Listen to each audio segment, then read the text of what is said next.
I've been sitting here for the last 3 hours breaking down these sets that I've been trying to catch up on from March, April, May of 2020. And literally, I was like, I might as well make myself useful. And while I'm doing this, I might as well actually film and talk to everybody, see how everyone's doing out there, and give a Rudy Rambles. We haven't done a Rudy Rambles in what's it been? Like 3-4 months? Time flies, ladies and gentlemen. Time flies. So, just so you guys know, what you're looking at here is me doing my quarterly sorting. You can see the Alpha, Beta, Arabian Antiquities, Mirage, Visions, Mercadian Mass, and then of course you've got like Exodus. I don't know how much you guys can see over there. So essentially the point is I go through this stuff. You can see the Alpha, Beta, and then of course Unlimited, which I moved over here. And then on this side of the screen, I don't know if you can see it, I'm in the process of breaking down all this is Unlimited sets. I'm in the process, I already took out the power cards and put them in a safe location. So we're in the process of breaking down these Unlimited sets. You can already see we've already done about 2 or 3 Unlimited sets here. And then we've got, I think we got one, I don't know if you guys can see this here. Oops. So we got one more Unlimited set to do after this set. So we're going to finish breaking these down. So that's what I've been doing. That's what you guys are looking at right now. And welcome. Thanks for joining me today. So long video of me talking about life. So we're going to talk about life here. And we're essentially going to talk about what's going on in the world, 2020, the state of Magic, the state of Pokemon, the state of Yu-Gi-Ohs and Flesh and Bloods and all this crazy shenanigans. I thought this was a good time to, I've been standing here for a couple hours doing this, okay? And I'm just like, oh my God. I'm getting my eyes are getting sleepy. I'm getting lazy. So I was like, all right, let's turn this into a video or so I can stay focused here. Helps me keep going here. Helps me stay on track and energized, everybody. So let's start with the Magic here. So let's start with kind of news of the Magic world, shall we? I think that's a kind of a good, God, these things are a pain. Let's start with news in the Magic world and what's going on. Let's see here. We'll start with talking about old cards. There's still been a lot of activity in the old reserve list cards and just old cards in general. I think things have been fascinating me the most, and the biggest takeaway of 2020, in my opinion at least, is if you look back at the year. Essentially, the year was pretty normal in January, February, and then March is when things got out of control. When March hit, think about this, everybody. That's when we had the first time ever event where the Star City Games, the Card Kingdom, the Channel Fireball, everybody started turning off their buy list for high-end Magic cards because the pandemic hit and people were afraid. These companies didn't know how bad it was going to get, and they wanted to play it defensively, which is the, kind of the prudent, smart thing to do. Play it cautious because you don't know how deep that rabbit hole is going to be. But, I've been doing this crap my whole life. That was the very first time in Magic's almost 30-year history I've ever seen stores step back from old Magic cards. Never seen it before. It was the most unbelievable. I'll never forget that night when I clicked on these. Somebody was saying, Rudy, what happened to the buy list? I started getting messages because somebody said they called. Some person said that they tried to do something. And I was like, what's going on? And I remember that. And because I didn't catch it immediately, other people started sending me messages. I had some patrons saying, Rudy, have you seen this? Is this an accident? Is this a glitch on the website? And then somebody called one of the stores and they said, no, it's not a glitch. We're halting all of our buying because we don't know what's going on. If the world's going to go to crap, these stores didn't want to drain their bank account buying a bunch of expensive Magic cards that were going to go down in value. Right? Go down in value, 2020. That was the theory. Obviously, now that we've all made it through 2020 and we literally got 2 weeks until 2021 now, we've all learned that the reality is that did not happen. And that's going to go down, I'm telling you guys right now, that's going to go down as one of the biggest moments in modern Magic history. I don't think anyone sees it yet. I don't think enough conversations being taken place around that topic. But the fact that the major players stepped away from old reserve lists and ABU buy lists, and they wiped out their inventories, raised cash, and they've went in super defense mode. Obviously, in the moment, it didn't seem like that bad of an idea from a company standpoint. Now that we've seen how the future unfolds, at least, 9 months later, not really far into the future, but at least, 9 months later, it's very clear and very obvious to state that that was one of the worst mistakes in modern Magic collectible history. The side effects of that decision are going to go down as probably one of the biggest game changers in Magic the Gathering reserve list collectible, collectors, investors, players. It's going to go down as one of the biggest mistakes in Magic's history. I can't emphasize to everybody enough of how big of a deal what happened is. I can't explain to you guys how important this is. I know to a lot of you out there, it doesn't seem like really. I don't know. I feel like a lot of people are acting like Rudy's being dramatic, and it's really not as like he's making it out to be a lot more dramatic than what it is, right? That's kind of the concept of this. But I think the years and the months as they continue by, it's going to become more relevant and more evident of the side effects of what happened in March of April of 2020. I love that card. I know it's a cheesy card, not one of those. I love that card. I used to play with it. I still make decks and everything back in the I love that card. It's so cheesy. So let me explain to you why I feel this way. Let me move all this crap out of the way. Oh my goodness, look at this stuff. These are like brand new sleeves too. I try to save some of these, like make like 100 packs of sleeves. I don't really want to waste a lot of that stuff, So what I believe is happening is once that occurred, all of a sudden, that was one of the biggest catalysts that led people who were selling cards in that time of panic and concern. I personally experienced one of the largest upticks in people contacting me, wanting to sell or needing cash or whatever it may be. And of course, a long time ago, I made that video, and it was kind of, it was neutrally well received. A lot of people bashed me for it because I said I was buying collections. What did I say? 20 to 50 cents on the dollar? Or was it 30 to 50 cents on the dollar? I don't remember what it was. Let's just call it in the middle. So what, 20 to 50? The middle was what, 35, 40? So look, most transactions actually went through at about 40, 45 cents on the dollar.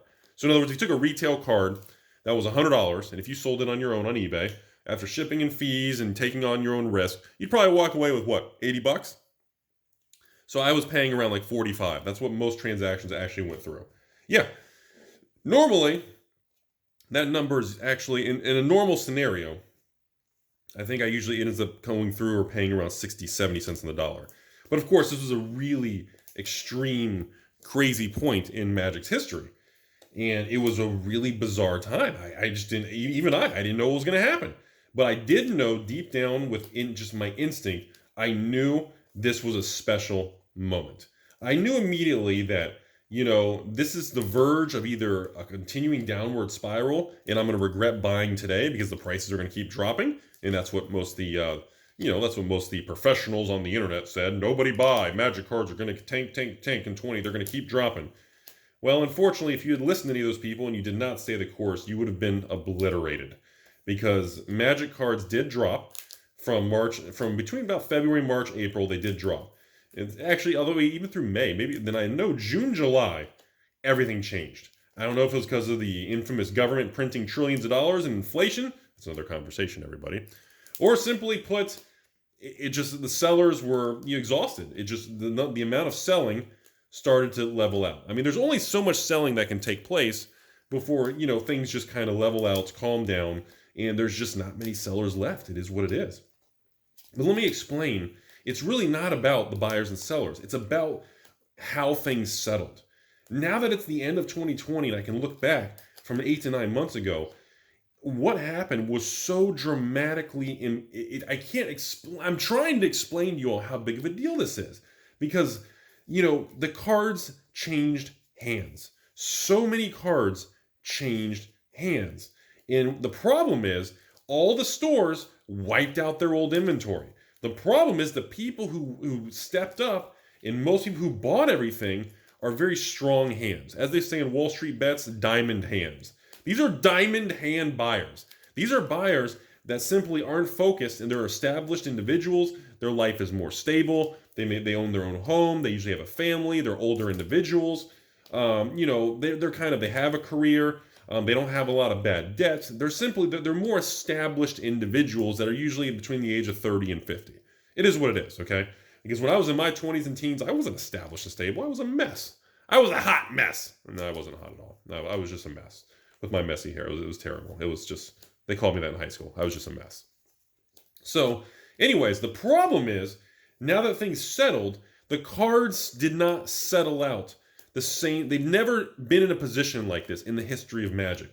Because 2020, it didn't create or destroy a lot of wealth. It moved it around. And all this wealth got consolidated into literally probably like 100 Magic collector and investors' hands. Like there's like 100 Magic people that probably absorbed and accumulated a substantial amount, and that's never going to change now. Because they got in at such a good price, probably, less than, oh my God, the prices back then compared to now, they paid such cheap prices like the Pokemon world. They got in so low during the panic time, it's insane. And half these people aren't going to sell. It's like me. I have no desire to sell anything. And, and again, it's a good time in the video to mention, I appreciate the contacts, everything you see in this video. Please do not contact me or ask if anything's for sale. Again, please reminder, nothing, all old cards. I don't sell any old cards. I appreciate the contacts, and I appreciate you guys watching. How far are we in the video? Only 10 minutes, okay. But I appreciate that, but just friendly reminder, everything you see in this video is not for sale, but thank you very much for watching.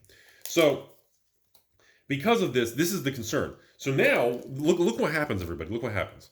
So 2020 unfolds. We hit towards the end of the year. Vaccine stuff is everywhere. That's all everyone's talking about. The world is probably going to start stabilizing in another, 6 months, 12 months, maybe 24 months. It's going to happen. I don't think it's going to be as quick as people are hoping, but it's going to get there. So, and if it's wrong, it's wrong. If it's right, it's right. Who cares? But now think about this. Think about it. Now all these stores, the big boys, they're back open. Their buy lists are back up. Here's the problem. They don't have any inventory. Think about this. Think about this. They shut it all down, okay? They shut down their buy list, all these things, okay? The prices skyrocket. All the big stores and dealers have no inventory. Think about that, everybody. What does that mean? Well, that's a huge deal, everyone. Do you guys realize how big of a deal that is? Essentially, the stores are opening back up, and they don't have any inventory. So stores have to raise their buy list. Ooh, that's a really clean. Oh, no, that's dirty. Never mind. So the stores are open. They have no inventory of old Magic cards. The price is skyrocketed. And they're freaking out saying, how the heck, there's a lot of cards shoved in that sleeve. Oh my God. How the heck are they going to be able to get their inventory and get their online store and get things back up and running? Well, you got to put the buy list back up and you got to raise your prices.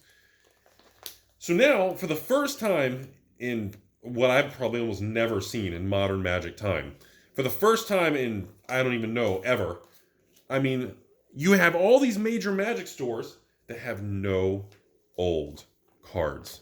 It is the weakest, lowest amount of vintage cards, 4 Horsemen cards, ABU, reserve list, legacy, staples, everything. They're just not there. So now all these stores open back up. They're going, oh crap, look at the prices. We don't have anything. Oh, look at these dirty sleeves. Do you guys see that? Look at the camera real quick.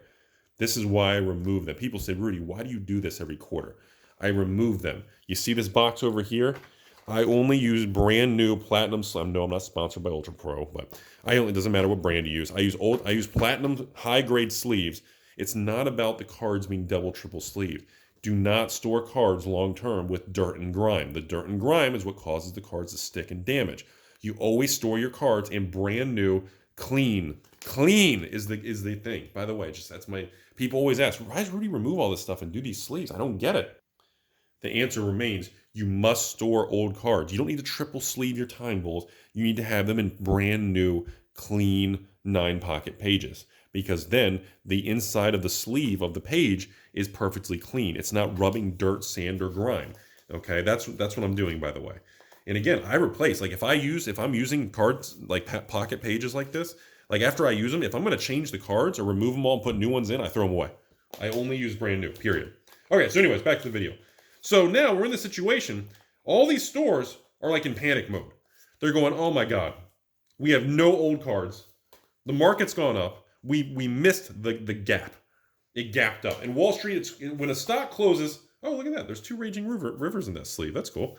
Now, think about this. If ABC stock closes at $100 a share at 4 p.m. Eastern on the New York Stock Exchange, okay, the next morning, on Monday morning, after the weekend, if the pre-market shows that stock at $150 a share, what's going to happen is the market's going to open and that stock is going to gap up, not gape, all you giggities out there. It's going to gap upwards where the first trade of Monday morning is going to be $150. Now that gap on Wall Street As money managers and professionals and hedge funds and all this stupid blah, blah, blah, fancy hot words and special people are going to say, you have to remember, oh, look at that, 2 shivens. That's very cool. As people are going to tell you, that's the amateurs tend to miss that stuff because they try to jump in and out of the market. I'm going to time the market. I'm going to be a day trader. I'm going to be cool, Rudy. Yeah, you do that. Good luck with that. You may have a couple good trades. You're going to be hot stuff, but trust me, the market will get you. It will get you. It always wins. So here's the thing. So that's exactly what happened in the Magic world, everybody. All the stores stopped their buy list, dumped their old inventory, raised cash because they thought the world was ending. You'd have to be a complete moron in March of April of 2020, start putting all your money in Magic cards. You'd have to call yourself creepy moron Rudy. You'd have to be an idiot to do that. So essentially, here we are. They're stepping back into the market. The market gapped up. All the old cards spiked big time. We're talking, even the bad cards went up like 10, 20%. The good cards went up 200-300%. It's a disaster. So now these stores are going, oh my God. I've talked to individuals who work at some of these large companies. I even have a friend who works at, Card Kingdom. Of course, he can't tell anybody that because they hate him and they'll probably fire him if they even know he talks to me or they even find out he likes Alpha Investments. Ooh.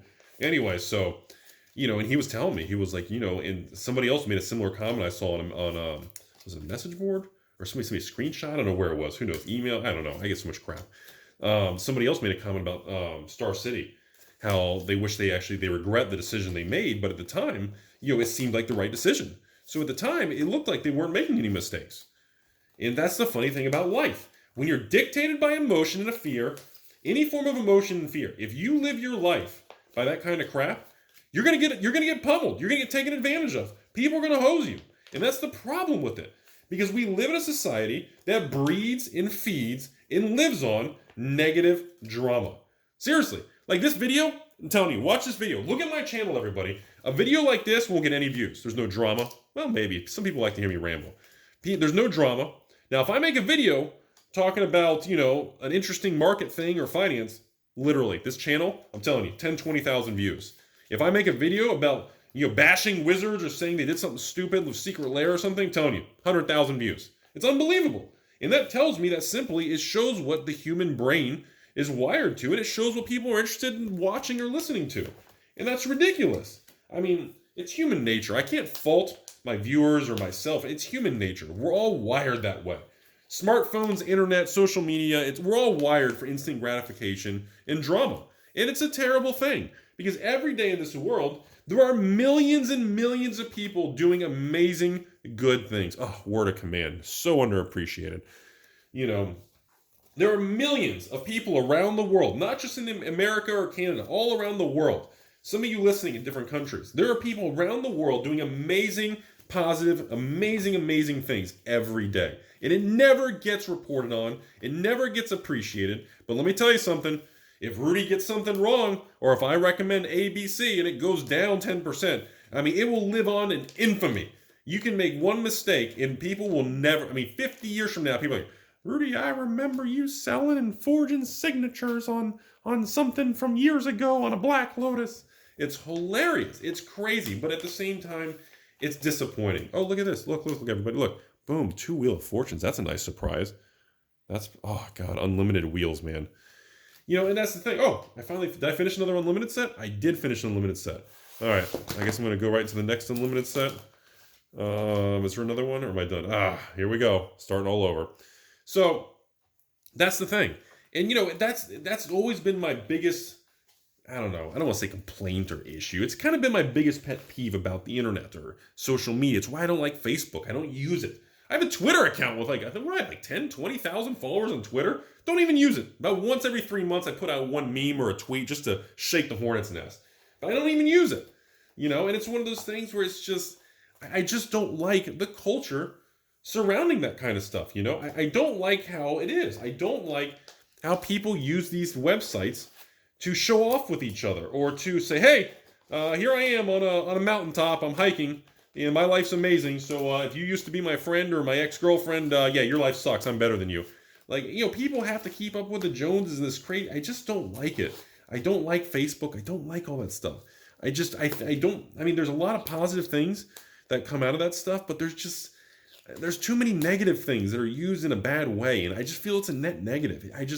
Like adding that to my life just does not seem, like I don't feel like my life would be better off being involved on Facebook or MySpace. MySpace isn't a thing, right? Oh my God, am I old? Or Instagram, right? There you go. Or, I don't know, what is it? Tumblr?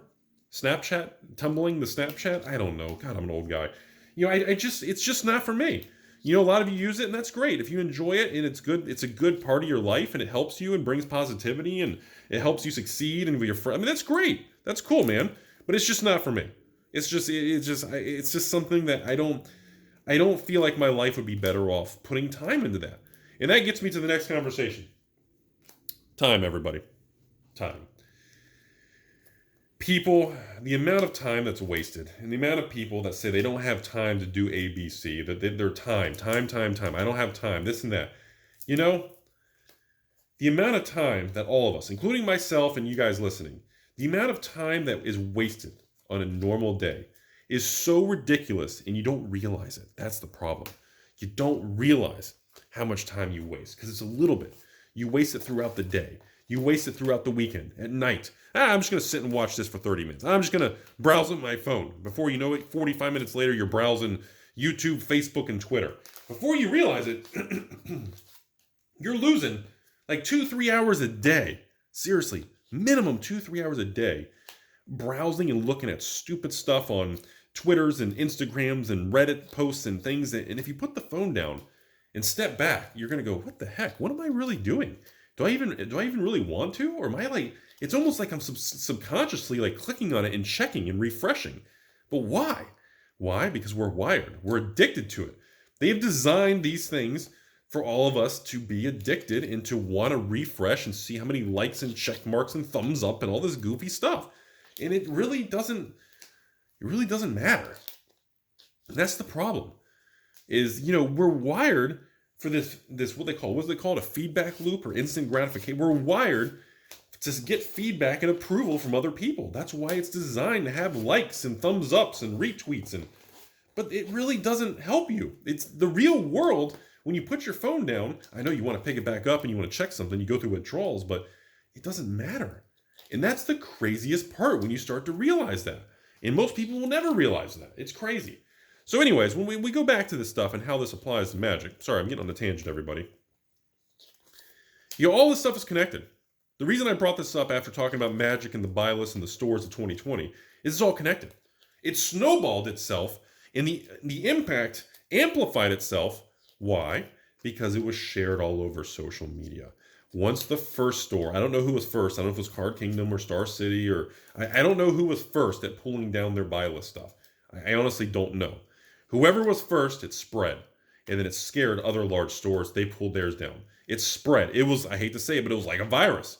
That's a bad analogy in 2020, but that's what happened. When the first store pulled their stuff down because they were concerned, other stores saw that and they copied them. And it snowballed. It spread. And so pretty much the fear, like they said, you know what the number one most dangerous thing is on Wall Street in investing, in collectibles, real estate? You know what the number one biggest, most dangerous thing in the world of investing in markets? It's fear. Do you guys know that? Fear is the ultimate super weapon in the world of investing. I don't know how many people even are aware of that kind of thing. Yeah, fear is the most dangerous thing ever, man. It can ruin markets, bankrupt people, make humans do irrational things all out of fear. And like I've always talked to you guys about on this channel for 5 years, I always slip this in. One of the most ridiculous things about fear is Google it. Was it 70, 90, 80? I don't even remember what the number is now. It's some like 70 to 90%. I heard it was like 90, maybe 95. I don't know. Let's just call it 90. 90% of all fears never even come true. So literally, we're all worried and pissed off, depressed, angry about crap that's not even going to happen. Think about how ridiculous that sounds. Rudy, how are you comfortable just putting all your money in cardboard? Aren't you worried about A, B, C, D, E, F, G? No, I'm not worried about A, B, C, D, E, F, G. Isn't that crazy? Because at the end of the day, the fear drives and dictates everything, man. It's crazy. It's flipping crazy. So many things in this world are insane, and it's At the end of the day, you can't be driven in hiding in Rudy's basement, living your life of fear. You can't do that. It'll drive you nuts. Look at it. Oh, here we go. Here we go, folks. Oh, here it comes. Everybody, please look away from the camera. Pause. Please do not look at the camera right now. Please do not look at the camera. We have something very dangerous approaching the camera. It's a white card. It's called Crusade. I apologize for ruining your day. Ah, yes, the side effects of the 2020. We got to ban Crusade and Gypsies. And what was the other one? Stone throwing. The stone throwing devil dudes, right? The little black card from Arabian Nights. Apparently, even though I think they're all great cards, all these cards are great. I think the flying horse, the Pegasus, is great. Who cares? But people get, again, emotion and irrational things can do amazing things to people in society. It is really a crazy thing, everybody. And, I look back at 2020, man, and oh my God, this, I've never seen anything like it, man. The amount of just irrational decision-making and the crazy things that have happened in 2020 is very unbelievable. It's very surreal. It's the whole thing. It's crazy, everybody. It's flipping crazy, man. And that's just, it is what it is. I don't know how else to say it, but that's why all this stuff is connected. That's why I started this video talking about these buy lists and what happened. Because, I don't think people can feel it or understand it. But I'm telling you, years from now, it's going to be looked back upon as 2020 was when all the cards changed hands, the stores unloaded, and the world of Magic cards changed. And it will never, ever be the same. I'm telling you all. One of the reasons, which I guess we'll get to the end of the video here. I know I've been talking. How long have we been talking? Yeah, not bad. Almost 30 minutes. I'm going to get to this last topic here for the next 10 minutes, and we'll cut it off at 30, 40 minutes here. I don't want to go for hours. It's not a Joe Rogan podcast. I mean, come on, everybody. Oh, wait, never mind. That's right. Never mind. He's censored. Oh, wait, he's banned. He's not on YouTube? Okay, never mind. We can't talk about Joe Rogan anymore. All right, so anyways, too soon? Katie? So, that brings me to this final thing, everybody. That brings me to the final conversation today. Because stores made that decision with the buy list and to wipe out inventory and to run from old Magic cards during this pandemic crazy year, because that decision was made, it laid the groundwork for the largest Magic card wealth distribution change, the transfer of wealth in the Magic collectible world. The biggest transfer of wealth, actually not even just Magic, Pokemon, everything. The biggest transfer of wealth in the collectible world I've ever seen. Ever. I've ever seen in my 20 years of being a part of this stuff. And I don't think we're ever going to see it again. Because everybody's learned. If anything else happens in the future, I don't think stores are going to behave that way because they have price memory. They remember the decisions they made before. But let me tell you guys something. The side effects are going to be felt for I would say next 10 years, but probably forever. Because now, one of the reasons, because this brings me to a very important moment here, everybody. I know most people aren't watching this late, so I can, here we go. Rudy's Phyrexian Hard Giggity Tower. I mean, how many people? Let's see how many people comment that in the comment section. Here's the thing. Here's the thing. Think about this. This is very important, everyone. Think about this. So if the store's wiped out the inventory, the market comes back, card prices jump up. Rudy, how come we had the reserve list buyouts in 2017? And they all tanked, right? And they all retraced back down. We had the bear market of the reserve list in 2018, 2019, right? Well, the bear market was about 18 months. It lasted for all of 2019, essentially, in vintage cards. But at the same time, new Magic exploded, right? Okay. So, how come in 2020, we had the reserve list spikes and everything return, but I don't get it. How come there's no retracement this time? I don't understand. Rudy, I missed out on the reserve list spike in 2020, but I'm waiting for the pullback this time. But Rudy, I keep waiting, and this time there's no pullback. In 2017, we had this huge pullback that led to a bear market. But why isn't that happening? What's going on? Somebody explain it to me. Well, we're not going to have the pullbacks we saw in 2017. I know a lot of you aren't going to like to hear that. You can thumbs down 17 times, do your thing, do your whirly bird, swirly, whatever you got to do. Fortunately, we're not going to have a pullback. The reason we're not going to have a pullback is because the stores are trying to buy. Everybody who missed out and screwed up and has regrets are trying to buy. You can't have a bear market when all the stores that wiped everything out by mistake are trying to buy back in. You can't have a bear market, and you can't have a huge drop in price if most stores are trying to buy, and most people are trying to buy because people lost out in their positions, stores wiped out their inventory. You can't, it just doesn't work. And that's the number one reason. That moment that the stores turned off those buy lists and wiped out their inventory, again, was the biggest game changer for the historical encyclopedia of Magic the Gathering for 2020. If people ask me what the biggest news in the world of Magic was and what happened in 2020, I would tell them this story with the buy list. And I would tell them the story of the big Magic stores and even the small stores around the country. Everybody was so afraid of what was happening and going out of business and losing their cash to people trying to raise money by dumping their Magic cards. Everybody backed away. And because everybody backed away, it created a power vacuum. A few people, and I know I can name a couple private individuals and collectors and investors, and including myself as one of them. I did a lot of buying. I know some handful of other people that did a lot of buying. And because of that, the market will never, ever be the same, everybody. Hope you had a great day. Thanks for listening. Have a good one.